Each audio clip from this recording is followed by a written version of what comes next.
The lake was silent as I arrived just before dawn. Mist curled across the surface, the kind that clung to your skin and made everything feel damp.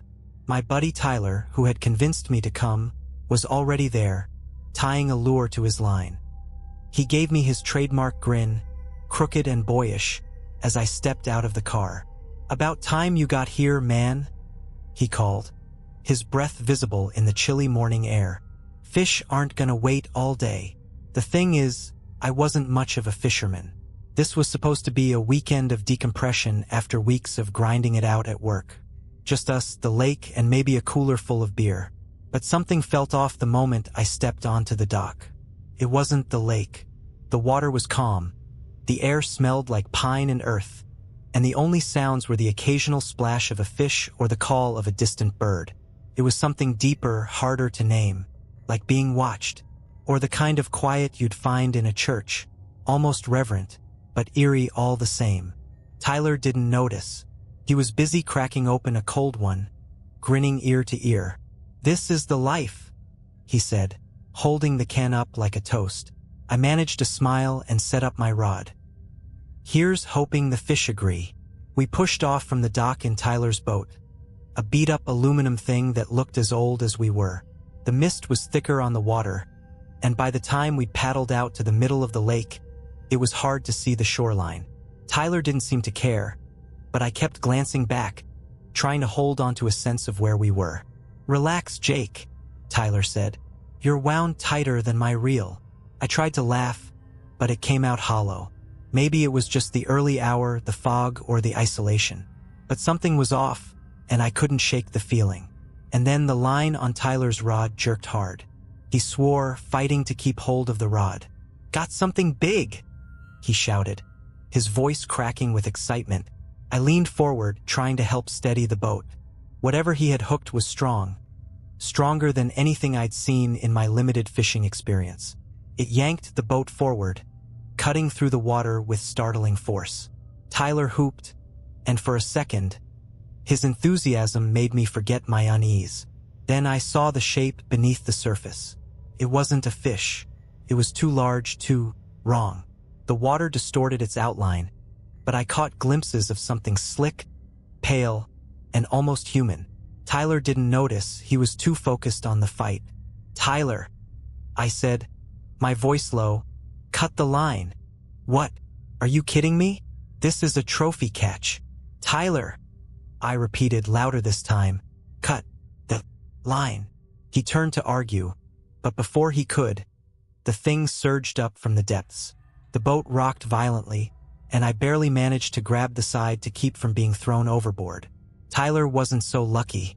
The movement knocked him off balance, and he tumbled into the water with a splash. "Tyler!" I shouted, scrambling to the edge of the boat. For a moment, there was nothing but ripples. Then he surfaced, gasping and coughing. Relief flooded through me, but it was short-lived, because something was rising behind him. It broke the surface slowly, water streaming off its grotesque form. Its head was elongated, with sunken, black eyes that locked onto Tyler. Its skin was a sickly gray, stretched taut over a body that was both emaciated and unnaturally long. And its mouth, God, its mouth was filled with rows of jagged, uneven teeth that seemed too large for its face. Tyler didn't see it. He was too busy swimming back to the boat, his movements frantic. I reached for the oar, desperate to help him, but the thing moved faster than I could react. It lunged, its skeletal arms extending out of the water to grab Tyler. He screamed, a sound I'll never forget, as it dragged him under. "Tyler!" I shouted, my voice cracking with panic. I grabbed the oar and plunged it into the water, swinging blindly at where they'd disappeared. The surface churned violently, frothy with bubbles and streaked with red. Then, just as suddenly as it had started, the water went still. I sat there, shaking, the oar clutched in my hands. The lake was silent again, the mist swallowing everything. My breath came in short, ragged gasps as I scanned the water, praying Tyler would resurface. He didn't, but something else did. It was the creature, its black eyes just above the surface, watching me. It didn't attack. It didn't move. It just stared, unblinking, as if daring me to do something. Couldn't. My body was frozen, paralyzed by fear. And then, slowly, it sank back into the depths, leaving nothing but ripples behind. I sat in that boat for what felt like hours, too afraid to move, too afraid to speak. When I finally paddled back to shore, the sun had risen, burning away the mist. The lake looked serene, almost beautiful, as if nothing had happened. But I knew better. I stood on the shore, staring out at the glassy surface of the lake. The boat rocked gently against the dock, mocking the terror I had just witnessed. Tyler was gone. No bubbles, no thrashing, no sign of him except the blood-tinged water still spreading like an ugly bloom. My hands were trembling as I fumbled for my phone. I dialed 911, but when the operator answered, I couldn't find the words. "Hello? What's your emergency?" The voice on the other end repeated. There's been an accident," I stammered. "My friend, he fell in the lake." My voice caught. I couldn't tell them about the creature. Who would believe me? "Are you safe?" the operator asked. "Is your friend still in the water?" "Yes," I whispered. "But he's gone." A promise of help was given, and the call ended, leaving me alone again. I sat on the dock, my mind racing. The minutes stretched on, and the lake was maddeningly still, as if mocking my panic. Even the birds seemed hesitant to break the silence. It wasn't long before the sheriff's truck pulled up, followed by a search and rescue boat. Sheriff Barnes stepped out, his presence solid and no nonsense. He was an older man, weathered by years of small-town law enforcement, but he carried himself with a calm authority. "What happened?" he asked, his sharp eyes studying me. I hesitated. "We were fishing. Tyler hooked something big. I pulled him in, and I couldn't get to him in time." Barnes nodded, his face unreadable. "This lake's been known to take a man or two. Strong undercurrents, hidden sinkholes.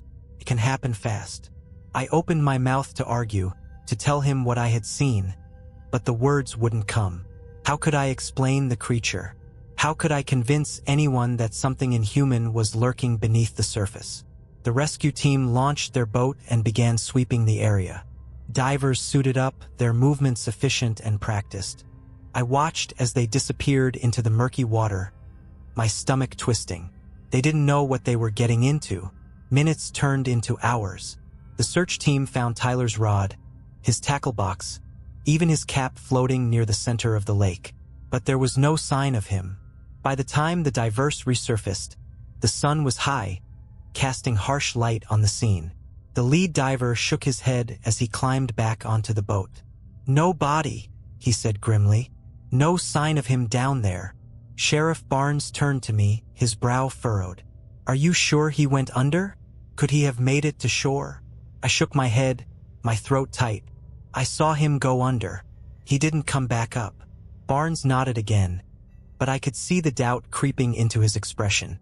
To him, it was just another tragic accident. A body the lake would likely keep forever. "All right," he said finally. "We'll keep searching, but I've seen this before. Sometimes the lake doesn't give him back." I wanted to scream, to tell him the lake hadn't taken Tyler. The creature had. But instead, I nodded numbly, too exhausted to argue. Barnes patted my shoulder awkwardly, then turned to oversee the packing up of the search gear. As the team loaded their equipment, I wandered back to the edge of the lake. My reflection stared back at me from the water, pale and drawn. And then I saw it. A ripple, small, almost imperceptible but deliberate, cut across the still surface, moving toward me. My breath hitched, and I stepped back, my eyes darting to the shore crew. They were busy, their backs turned. When I looked back at the water, the ripple was gone. But I could feel it. Something was watching me. That night, I couldn't sleep. I sat in my motel room, the events of the day replaying over and over in my head. I tried convincing myself it had been a hallucination, a trick of the light. But deep down, I knew better. Around midnight, I heard it. A faint scratching sound, like nails on glass. I froze, straining to pinpoint the source. It was coming from the window. I moved slowly, my heart pounding in my chest. When I pulled back the curtain, I didn't see anything at first. Just the empty parking lot and the dim glow of the motel's neon sign. But then my eyes drifted downward. On the window, smeared in what looked like algae and lake muck, was a single word: leave. My legs buckled, and I stumbled back. The room suddenly felt stifling, the air thick and oppressive. I wanted to run, to drive as far away from that cursed lake as possible, but something kept me rooted in place. I couldn't leave. Not yet. Not without answers. And somehow I knew the lake wasn't done with me. The word on the window haunted me long after I scrubbed it away. I told myself it had to be a prank, kids maybe, or even my mind playing tricks. But deep down I knew it wasn't. Something in the lake had marked me, warned me, and I ignored it. The next morning, I rented a small rowboat and some basic diving gear from a local bait shop. The old man behind the counter gave me a long, skeptical look. "You sure about this, son?" he asked. "Ain't much out there but deep water and bad luck." "I'm sure," I lied. The lake was eerily calm as I paddled out, the early morning light making the surface shimmer like glass. The world felt muted, the sounds of the town fading as I moved farther from the shore. It was just me, the boat, and the water, and whatever waited beneath. I anchored near the spot where Tyler disappeared. The water was dark and opaque, as if it were hiding secrets. I suited up, my hands trembling as I tightened the straps on the oxygen tank. Every rational part of my brain screamed at me to turn back, to leave and never look back. But I couldn't. Tyler's face was etched into my mind, his screams echoing in my ears. I owed it to him to find out the truth. Taking a deep breath, I slid into the water. It was colder than I expected, the chill seeping through the wetsuit and biting into my skin. Visibility was poor, the murky water limiting my sight to only a few feet. I descended slowly, the surface growing farther away, the light dimming with each kick of my fins. At around 20 feet, the lake floor came into view, a barren, featureless expanse of silt and rocks. I scanned the area, my flashlight cutting through the gloom. It was unsettlingly quiet, the only sounds my own breathing and the occasional creak of the boat above. And then I saw it. Something metallic glinted in the silt, catching the beam of my light. I swam closer, my heart pounding.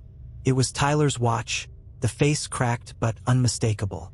I picked it up, the silt clouding around me as I disturbed the lake bed. But there was something else, something half-buried nearby. I swam closer, brushing away the silt to reveal a tangle of fishing line and hooks. And then I saw what they were wrapped around. It wasn't a fish. It wasn't even human. The thing was skeletal, its form vaguely humanoid but grotesquely elongated. Its arms and legs were too long, its fingers ending in sharp, claw-like tips. Empty sockets stared out from a skull-like face, the jaw hanging open in a frozen scream. The fishing line had sliced into its flesh, leaving deep gashes that oozed a dark, viscous liquid. I froze, my mind struggling to process what I was seeing. Was this what had taken Tyler? Was it still alive? Before I could think, the thing's head snapped toward me. Its sockets burned with an unnatural light, a sickly green glow that seemed to pierce through me. Its mouth opened wider, an inhuman sound reverberating through the water. A low, guttural moan that made my chest tighten and my ears ache. I kicked backward, panic overtaking me. The creature moved, its limbs jerking unnaturally as it began to rise from the lake bed. The fishing line snapped and tore, freeing it from its tangled prison. I turned and swam, the water feeling thicker, heavier with every stroke. My flashlight beam danced wildly, illuminating the swirling silt and the occasional glint of rocks. The surface felt impossibly far away. Behind me, the creature's moan grew louder, more insistent. I didn't dare look back. I focused on the light above, the promise of air and safety. But the thing was fast. I felt it before I saw it. The water shifted, a sudden pull that dragged me backward. A clawed hand closed around my ankle, its grip like ice. I screamed, the sound muffled by the regulator in my mouth, and twisted desperately. My free foot connected with something solid and the grip loosened. I kicked again, harder this time, and the hand released me. I swam with everything I had, my lungs burning as my heart pounded in my ears. The surface exploded around me as I broke through, gasping for air. I clawed my way into the boat, nearly tipping it in my frenzy. My hands fumbled with the anchor line, my entire body shaking as I pulled it up. Something slammed into the bottom of the boat, hard enough to lift it slightly out of the water. I screamed, yanking the anchor free and grabbing the oars. I paddled blindly, not caring where I went as long as it was away from that spot. When I finally reached the shore, I collapsed onto the gravel, my body heaving with sobs and exhaustion. The boat drifted into the shallows, rocking gently as if nothing had happened. But I knew better. Something was in that lake, something that shouldn't exist, and it had let me live for now. For days after escaping the lake, I couldn't sleep. Every time I closed my eyes, I saw Tyler's face, heard his screams, and felt the icy grip of that creature's hand on my ankle. The nightmares weren't just memories, they felt like warnings. Warnings to stay away, to forget, to move on. But I couldn't. I returned to town the next morning, ignoring every instinct screaming at me to leave. The lake had taken my friend, nearly taken me, and I couldn't shake the feeling it wasn't done. If I didn't face it, someone else would end up like Tyler or worse. The bait shop was empty when I arrived, the bell above the door jangling softly. The old man who'd rented me the boat appeared from the back, his weathered face creasing into a frown when he saw me. "Back already?" he asked, his voice tinged with suspicion. "Thought you'd had your fill." I hesitated, glancing around to make sure we were alone. "I need to know about the lake," I said, my voice low. "The truth. What's out there?" The old man's expression darkened. He didn't respond right away, just leaned against the counter, his fingers drumming against the wood. "You saw it, didn't you?" he finally said, his tone resigned. I nodded, my mouth dry. "What is it?" he sighed, rubbing a hand over his face. "People around here don't talk about it. They know better. That lake's been cursed longer than I've been alive. Stories go back generations. Folks disappearing, strange things washing up on shore. Some say it's the lake itself, others say it's what's under it." "Under it?" I asked, my stomach tightening. The old man leaned closer, lowering his voice. "The stories say there's a cave system beneath the lake. Place where things live, things that shouldn't. Some kind of breeding ground or maybe a gateway. No one knows for sure, but those who go looking don't come back." I thought about the creature I'd seen, its skeletal frame and those burning green eyes. "Why doesn't anyone do anything about it?" I asked, my voice rising with frustration. The old man chuckled bitterly. "What do you suggest, son? Drain the lake? Blow it up? It's part of this place, for better or worse. Best thing to do is stay away." "But what about Tyler?" I shot back. "What about the people it's taken? You're telling me we're just supposed to let it keep happening?" He met my gaze, his eyes tired but unwavering. "There ain't no stopping it, kid. If you're smart, you'll pack up and leave before it decides it wants you to." I left the bait shop more determined than ever. If the lake couldn't be stopped, then at least I could try to understand it. And maybe, just maybe, I could stop it from taking anyone else. That night, I returned to the shore, armed with nothing but a flashlight and a backpack filled with supplies. A knife, a flare gun, a waterproof camera, and a notebook. I didn't have a plan, just a burning need to confront the thing that had taken my friend. The lake was as silent as ever, the moon casting a pale glow over its surface. I stood at the edge, the water lapping gently at the shore. For a moment I hesitated. Was this bravery or madness? Then, from the darkness, a sound. It was faint at first, a low, rhythmic thrum that seemed to pulse through the air. I stepped closer to the water, my flashlight sweeping over the rippling surface. The sound grew louder, more insistent, and I realized it wasn't just noise. It was a call. The lake was calling me. Before I could think, my feet were in the water, the cold seeping through my boots. The thrum resonated in my chest, pulling me forward like a magnet. I waded deeper, the water reaching my knees, my waist, my chest. And then the world tilted. The water seemed to rise around me, pulling me under with impossible force. I fought to stay afloat, but the current was relentless, dragging me down into the depths. My flashlight slipped from my hand, its beam disappearing into the darkness. When I finally stopped struggling, I found myself in a vast, underwater cavern. The water was eerily clear, the walls glowing faintly with an otherworldly light. My lungs should have been burning, but somehow I could breathe, the air heavy and damp but breathable. The cavern wasn't empty. Shapes moved in the shadows, their movements fluid and unnatural. Some were like the creature I'd seen before, their skeletal forms gliding through the water with unnerving grace. Others were larger, bulkier, with limbs that seemed to shift and morph as they moved. And then I saw it. In the center of the cavern, perched on a jagged outcropping, was something massive. It was impossible to describe fully. A writhing mass of tentacles, eyes, and mouths that seemed to shift and change as I stared. Its presence was overwhelming, a physical weight that pressed down on me, making it hard to think.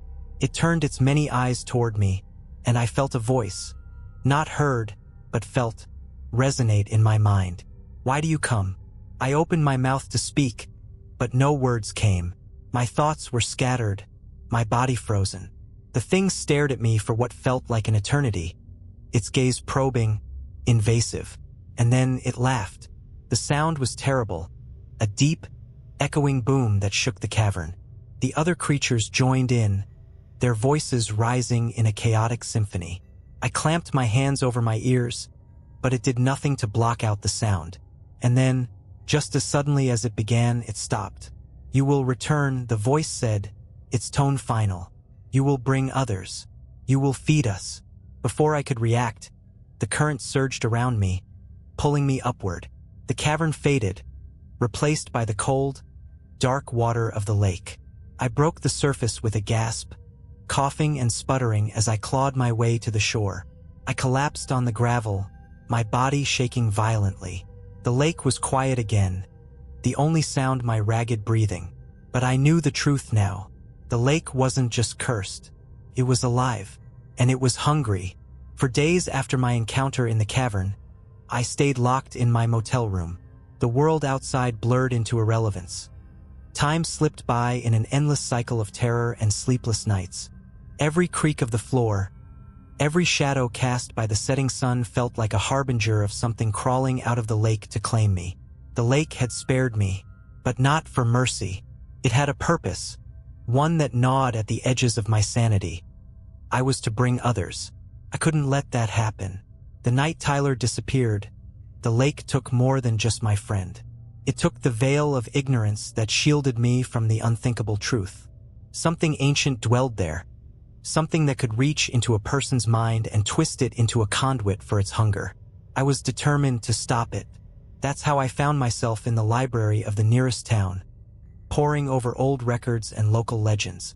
Most of it was predictable, a mix of superstitious stories and vague reports of missing people spanning decades. None of it provided the concrete answers I needed. And then I found the journal, tucked in the back of the archives. It was bound in cracked leather and reeked of mildew. The librarian, an older woman with thin glasses, glanced at it and paled. "You don't want to read that," she warned, her voice trembling. "Why not?" I asked. "Because the man who wrote it never came back." Her words chilled me, but I took the journal anyway. It was the closest thing to a lifeline I had. The journal belonged to a man named Elias Carter, a surveyor sent in the early 1900s to map the lake and the surrounding area for development. His entries started innocuously enough, notes about the terrain, the wildlife, the weather. But as the pages progressed, his tone shifted. He wrote about strange sightings, lights moving beneath the water, the feeling of being watched, and eerie sounds echoing through the forest at night. His descriptions grew more frantic, his handwriting shakier. One entry stood out. "June 14th, 1903. I ventured to the northern shore today, drawn by that damnable humming I cannot escape. There, I found the mouth of a cave, half submerged, hidden behind a curtain of reeds. I do not know what compelled me to enter, but I did. Inside, the air was thick and suffocating, as if the earth itself did not want me there. And then I saw it. Not a creature, not a man, but something in between. Its form shifted, its face twisted with hunger. It spoke, not in words, but in thoughts, and it left a piece of itself inside me. I must leave this place, but I fear it is too late. I feel its pull, its hunger. God help me. Elias Carter's journal ended abruptly after that entry. His disappearance was chalked up to an accident, but I knew better. His descriptions matched mine too closely. I wasn't the first to be marked by the lake, and I wouldn't be the last. Armed with the journal, I returned to the lake, determined to find the cave Elias mentioned. The reeds he described were gone, but the northern shore was still isolated, a tangled mess of trees and undergrowth.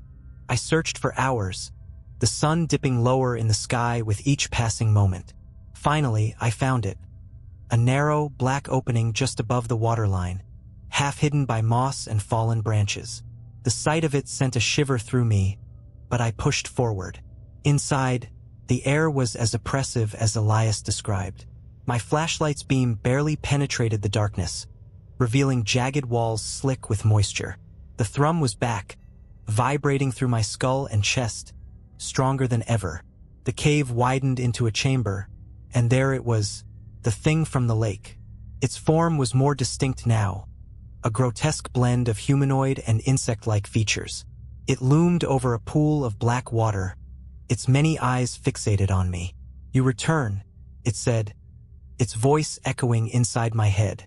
"You bring us what we need." My heart pounded, but I stood my ground. "No," I said, my voice shaking. "I'm not giving you anyone." It laughed, a sound like rocks grinding together. "You have no choice. You are ours now." I raised the flare gun, my hands trembling. "Not if I can help it." Its laughter stopped, replaced by a low growl. The air grew heavier, the cavern walls seeming to pulse with a life of their own. The thing surged forward, its limbs extending toward me. I fired. The flare shot straight into its chest, exploding in a burst of light and heat. The creature screamed, a sound so piercing I thought my ears would bleed. The cavern shook violently, chunks of rock falling from the ceiling. I ran, the tunnel collapsing behind me. The ground trembled beneath my feet, and I stumbled, barely making it out before the entire cave entrance crumbled into a heap of rubble. I sat on the shore, gasping for breath, my hands covered in scrapes and dirt. The lake was still again, the water calm and unbroken, but I knew it wasn't over. The thing wasn't dead. Couldn't be, not something like that, but I had weakened it, maybe even trapped it for a time. As I left the lake for the last time, I made a promise to myself. I would never return, but I would never forget. I'd warn others, make sure no one else fell victim to its call. Even now, miles away, I still feel it. The lake's pull, its hunger, and sometimes late at night I hear the hum, a reminder that it's waiting, always waiting. Weeks passed. I tried to move on, to bury the memories of the lake and its horrors deep inside me. I returned home, back to my routine, but life had lost its rhythm. The silence of my apartment felt like the lake's stillness, heavy, watchful, and impossible to ignore. I told myself the creature was trapped, the cave sealed, but in the pit of my stomach, I knew better. You don't escape something like that. Not really. The nightmares were the worst. Each night, I was back in the cavern, surrounded by its grotesque forms. The creature's voice echoed in my mind. A single word repeated over and over, return. At first, I dismissed it as lingering trauma, a broken mind trying to make sense of the impossible. But then, strange things began happening. Started small. My phone would ring in the middle of the night, but when I answered, there was only static. Items in my apartment moved, subtle at first, a picture frame tilted slightly, a drawer left open, then more deliberate. My bag, filled with fishing gear I hadn't touched since that day, was sitting in the middle of my living room when I woke up one morning. The final straw came when I found water pooling under my bed. Not from a leak or a spill, but cold, murky water that reeked of algae and rot. That night, as I sat staring at the darkened screen of my TV, trying to convince myself I wasn't losing my mind, the hum began. Faint, almost imperceptible, but growing louder with each second. I pressed my hands to my ears, but it didn't help. The sound wasn't external. It was in my head, vibrating through my skull. And then I heard the voice. "You cannot run." I knew what I had to do. It wasn't bravery that drove me back to the lake. It was inevitability. The thing wouldn't let me go, and I couldn't keep living like this, on the edge of madness, haunted by its presence. The lake was waiting for me. The water shimmered under the moonlight, deceptively serene. The hum grew louder as I approached, each step feeling heavier, as if the lake itself was pulling me in. I didn't bother with a boat this time. I waded straight into the water, the chill biting into my skin. The surface closed over my head, and the world dissolved into darkness. I found myself in the cavern again, but it had changed. The walls pulsed with a sickly green light, and the water was thick and viscous, making every movement a struggle. Shapes swirled in the shadows, more numerous and grotesque than before. The creature was waiting in the center of the chamber, larger and more menacing than I remembered. Its many eyes gleamed with malice, and its voice was a thunderous roar in my mind. "You tried to defy us." I stood my ground, though every instinct screamed at me to flee. "I'm not bringing you anyone," I said, my voice steady despite the terror clawing at my chest. It laughed, a sound that shook the very walls. "You already have. Look." Shapes emerged from the shadows. People, their faces blank, their movements stiff and mechanical. I recognized some of them. Tyler was among them, his eyes empty, his body jerking unnaturally as he moved. My breath caught in my throat. You turned them into this?" I whispered. "They are ours now, as you will be." The thing surged forward, its limbs reaching for me. I backed away, my hand instinctively reaching into my pocket for the only weapon I had left. A small vial of gasoline and a waterproof match. A last-ditch effort I'd prepared in case I faced this monster again. I twisted the cap off the vial, my hands shaking, and hurled it at the creature. The liquid splashed across its chest, and I struck the match, tossing it after. Flames erupted, illuminating the cavern in a hellish glow. The creature screamed, a sound that pierced my very soul. The other shapes, the people it had claimed, collapsed, their bodies writhing as if breaking free of invisible chains.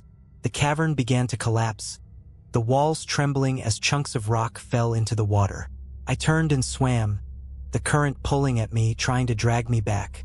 But I fought it, every ounce of strength focused on reaching the surface. I broke through the water just as the first light of dawn painted the horizon. The lake was quiet again, the hum gone. For the first time in weeks, I felt a glimmer of hope. As I stumbled onto the shore, coughing and gasping for air, I turned back to the lake. It was still, the surface reflecting the pale light of the sky. But I knew better. The creature wasn't gone. Not completely. Something like that doesn't die, it waits. I had won this battle, but the war was far from over. The lake would call again, and when it did, someone else would answer. As I walked away, the weight of my survival pressed heavy on my shoulders. I was alive, but I wasn't free. The lake had marked me, and I would carry its shadow for the rest of my life. And in the quiet of the night, when the world falls silent, I know I'll hear it again. The hum. The lake never lets go. Months passed. I tried to reclaim my life, to bury the memories of the lake beneath a facade of normalcy. But no amount of distance, no act of defiance, could sever the bond that creature had forged with me. It began subtly, like before. Phantom whispers in the stillness of the night, faint scratches on the walls that no one else could hear. My reflection in the mirror lingered just a second too long, its eyes darker, more hollow than my own. And the hum, it returned, faint and distant, like a song carried on the wind, always on the edge of my senses. The lake wasn't done with me. I knew that much. But this time I wasn't waiting for it to come to me. I decided I would end it one way or another. I returned to the lake under the cover of darkness, armed with everything I could think of. Explosives scavenged from a construction site, flares, gasoline. My plan was crude but simple. I wasn't going to confront the creature. I was going to destroy the lake itself. The thought felt absurd as I paddled out to the center of the water, the faint light of the moon casting an eerie glow over the surface. Could you really destroy something like this? Something so ancient, so deeply rooted in the earth and its shadows? But I had to try. The boat rocked gently as I worked, lowering the explosives into the water, one by one, each carefully rigged with a waterproof fuse. The silence was oppressive, broken only by the occasional splash or the soft creak of the boat's wooden planks. And then the hum began. It wasn't distant this time. It was all around me, vibrating through the water, the air, my very bones. The lake rippled, as if something massive was shifting beneath its surface. I froze, every instinct screaming at me to run. But there was nowhere to go. The water began to churn, the ripples growing into waves that rocked the boat violently. A deep, guttural roar echoed from below, louder than anything I had ever heard. And then it rose. The creature was larger than before, its form impossibly vast, its many limbs writhing and twisting as it broke through the surface. Its eyes burned with that sickly green light, locking onto me with an intensity that froze my blood. "You think to destroy us?" Its voice thundered in my mind. "You are nothing. You are ours." I lit the first fuse, my hands shaking but steady. "Not anymore," I said, my voice barely more than a whisper. The creature roared, surging toward the boat with impossible speed. I leapt into the water, the cold shock stealing my breath, and began swimming for the shore as fast as I could. Behind me, the boat exploded, a deafening blast that sent a plume of fire and water into the air. But it wasn't enough. The creature emerged from the flames, battered but unbroken. Its roar was a sound of rage and hunger, a promise of vengeance. I reached the shore just as the second charge detonated, the force throwing me to the ground. The lake erupted in a geyser of water and debris, and for a moment, everything went still. When I opened my eyes, the world was quiet. The lake was gone, at least it seemed to be. The water had drained away, leaving a vast, empty crater. The air was heavy with the smell of smoke and sulfur, and the ground beneath me trembled faintly, as if the earth itself was exhaling a long-held breath. I got to my feet, my body aching, and stared at the desolation before me. It was over, or so I thought. In the weeks that followed, the town buzzed with rumors about the lake's sudden disappearance. Some blamed an underground collapse, others a freak natural disaster. No one knew the truth, and I wasn't about to tell them. But I couldn't shake the feeling that it wasn't over. The lake might be gone, but the creature, it wasn't dead. I could still feel it, faint and distant, like a shadow just out of sight. One night, as I lay in bed, the hum returned. Louder this time, more insistent. I sat up, my chest tight, and looked out the window. There, on the horizon, where the lake once was, a faint green light pulsed against the darkness. It was still out there, waiting, growing. I knew then that I hadn't won. I had only delayed the inevitable. The lake had claimed me long ago, and no matter how far I ran, how fiercely I fought, I would never be free. It wasn't just a place. It was a hunger, presence, and it would rise again. When it did, I wouldn't be there to face it. But someone else would. Someone always does. The lake never lets go. Did you like these stories? Write in the comments. And please write what you didn't like. It will be useful for me to know your opinion. And I will improve my work. Thank you. Subscribe to my channel and click the bell so as not to miss new stories. I try for you.